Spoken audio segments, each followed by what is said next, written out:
Hello, everybody. I'm glad you're here today. I'm bringing you a dream that my dad had on April 22nd, 2023. I believe this dream has to do with the impending economic collapse of the United States of America.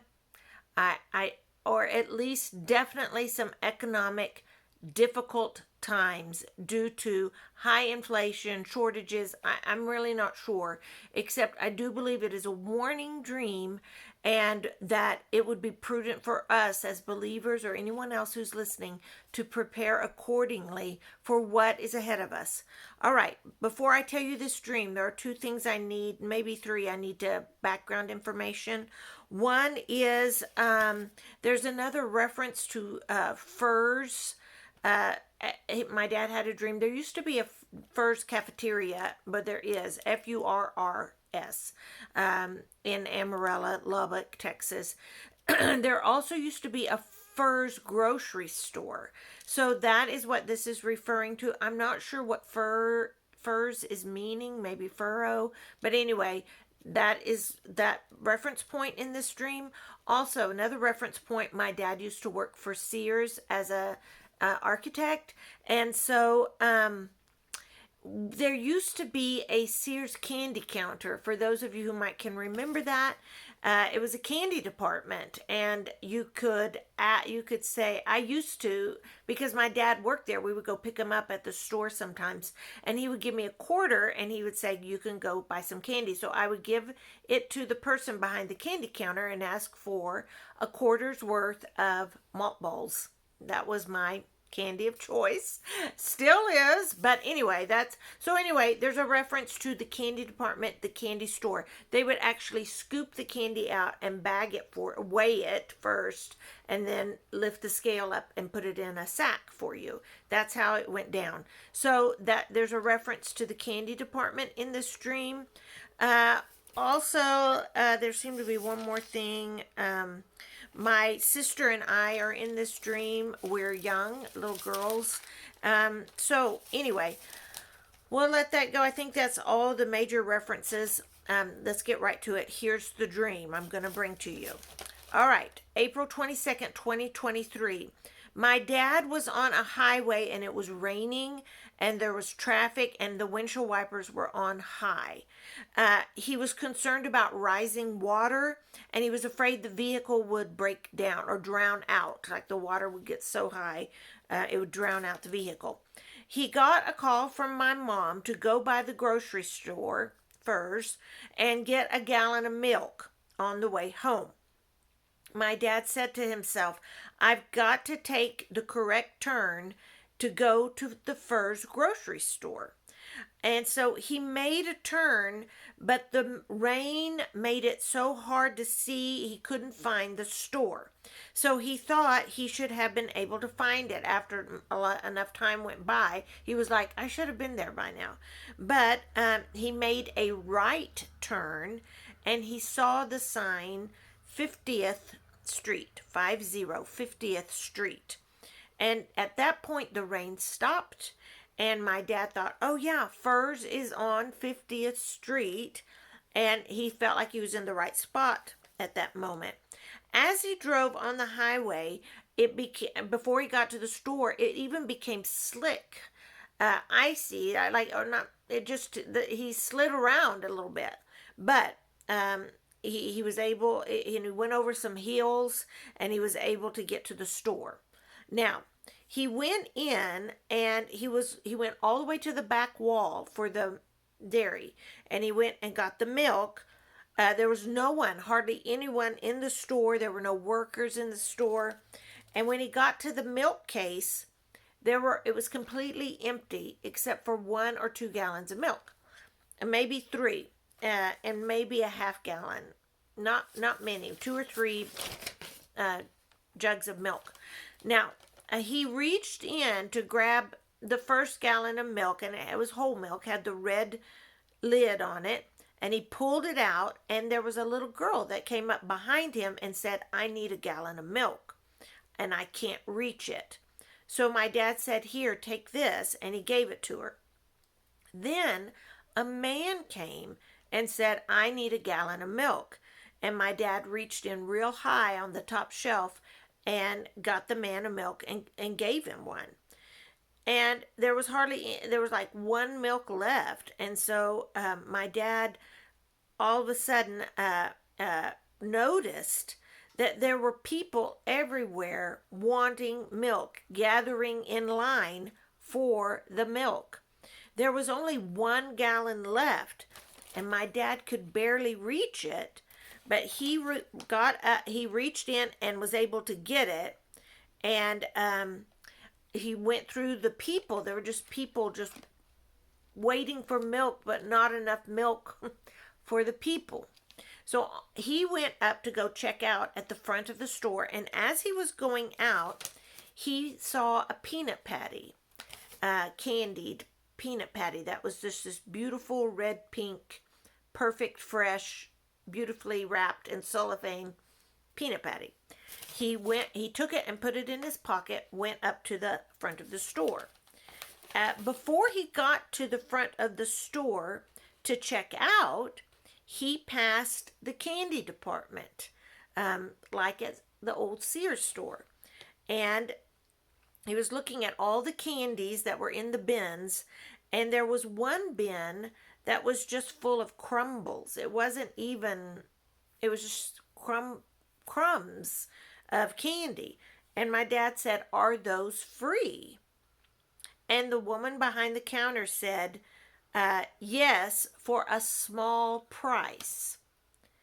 So my dad took the crumbles, said he wanted some. She scooped them out, weighed them, put them in a sack, and gave it to him.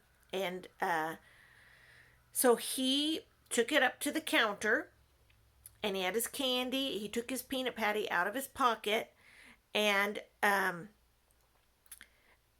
the woman at the counter said, "Do you have a dollar bill?" And my dad said, "I do." And he gave her the dollar bill.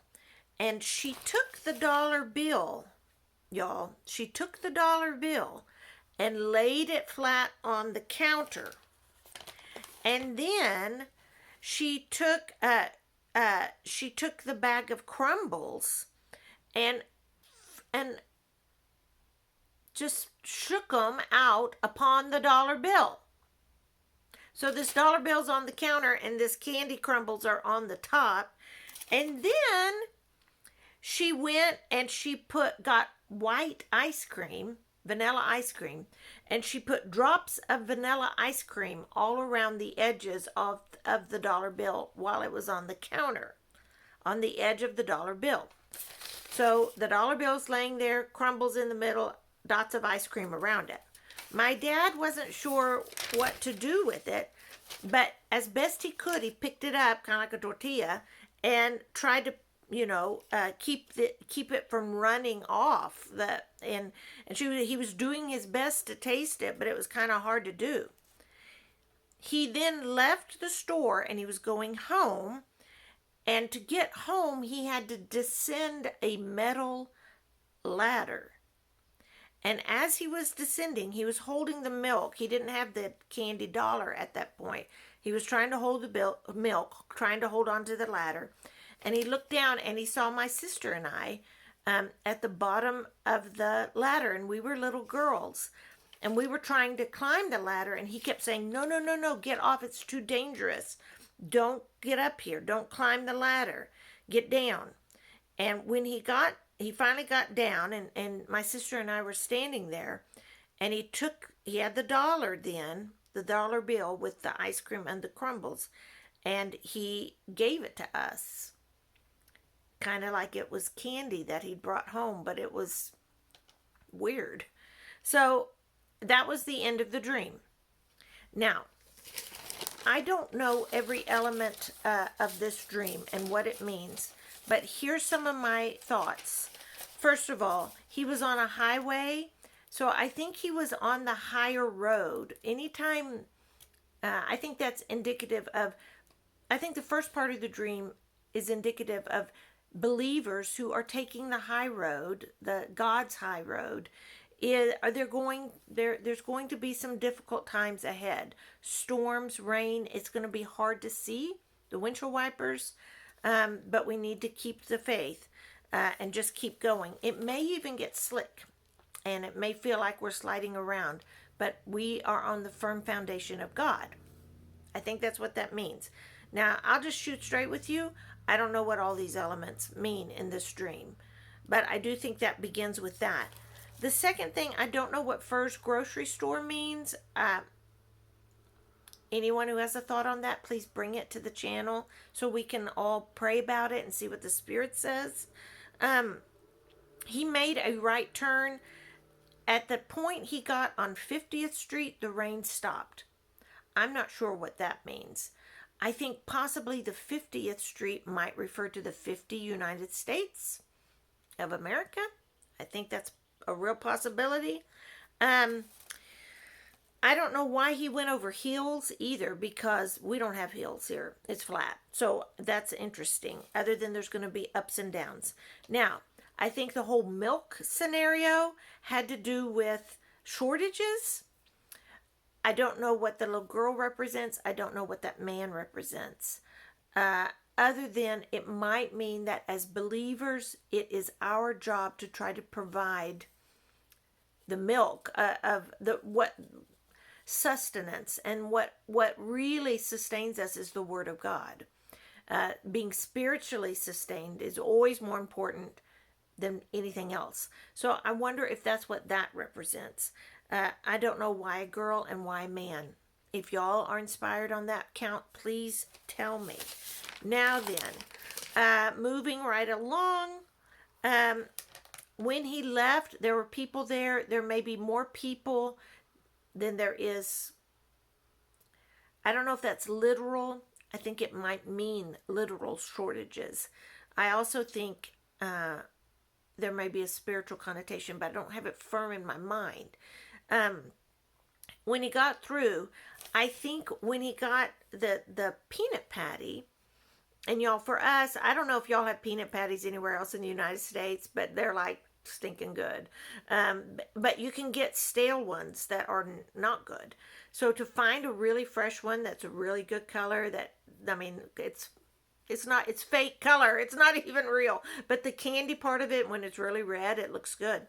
So, I think there's a contrast between, I'm going to give you, believers, the good stuff, but you're going to be living side by side with the crumbles of candy that's not good. I wonder if that's what that means. I think it's possible. Peanut patties are my dad's favorite. So that's another thing. Maybe God is saying, I'm not going to give you a rock when you ask for bread. Maybe that's what that means. I mean, our Lord said that. So I think that might be the contrast there. I also think when he gets to the crumble and on the dollar and everything, it's nearly like maybe we're living through times where things are being sugar-coated. And that's the whole idea of this candy in this dream. That what's coming out in the media, what our government's saying, it's what's happening in other parts of the world. That information we're getting possibly could be sugar-coated. In other words, they're not shooting straight with us. I don't think it takes a rocket scientist to figure that out. But, if you're...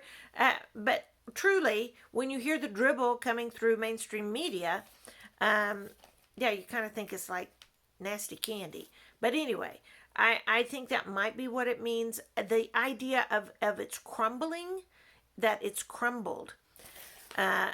When he put that the dollar, I think, which represents the United States, and then he put crumbles on it. I mean, seriously, and this is disturbing to even say, is the United States crumbling right now? Yeah, it feels like it. Certainly economically and morally, yeah, it's crumbling. The ice cream around the edges of the dollar, I'm not sure what that means, except maybe it's melting away, that the edges, that maybe that represents our borders, our are not secure.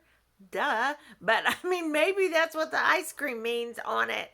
Um, I'm not sure why ice cream around the edges.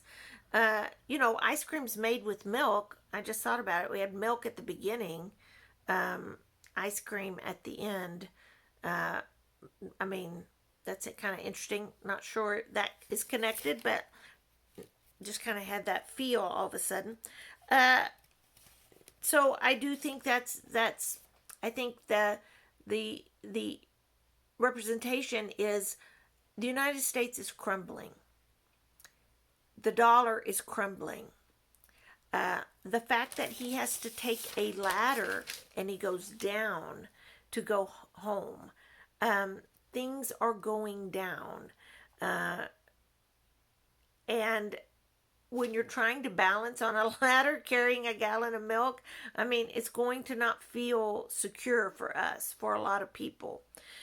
I don't know why my sister and I were trying to climb up the ladder, except um, maybe it represents a younger generation in pursuit of something dangerous, or it's going to take the older ones to kind of say, hey, you know, make sure you stay safe right now. You don't need to be trying to climb up the corporate ladder, trying to climb up social ladder. I mean, maybe that's what that means. You need to stay on solid ground. Maybe that's what that means. And our calling as older people is to do that. Um, when he handed us the dollar as if it was candy, it was not. It was not. It is not what it's supposed to be. It's like a lie. So I think overall, if you were to put an umbrella over this dream, um, and like I said, there's elements I don't understand what they represent. Um, and I have prayed in the spirit about this dream. I'm not just half telling you what I think. The best I can do with it is be ready, believers. You're going to be on a higher ground, but it's going to feel uh, scary at times. You're going to have blind faith. You may not be able to see everything that's ahead of you that's coming, but have faith anyway. I'll get you to where you need to go to be sustained. I'll get you the milk. I'll even get you the peanut patty from God, saying this from God's point of view. I'll even get you the peanut patty, which is your favorite. You're going to be sustained, but be ready because there are. And, oh yeah, the candy counter lady said, yeah, it's free for a small price. Freedom is not free. And even freedom doesn't come at a small price. So I'm not sure exactly what that means, other than there ain't nothing that's free. Somebody got to pay for somewhere, somehow. So when you think free tuition, oh no, I'm going to be, I pay taxes. That's going to be paying for your stuff. Well, let's not get off on that. But the thing is, nothing's free, I think, is what that might mean. But anyway, be ready for economic issues. Don't be surprised if the dollar is removed from the world currency. Don't be surprised if banks begin to close. They already are. Don't be panicked. Our God sees us and is warning us. These things are coming. I'm in control. So that's one of the reasons these dreams are so great, because he's telling us ahead of time. So when they do happen, we don't have to wonder what's going on. We just stay the course in him. Don't take your eyes off Christ. All right. I think that's all I have. Please comment what you think I might have missed, or what these things meant to you in the spirit. Our God is so faithful. That's all I have. This is Gina Lima Charlie. I'm out.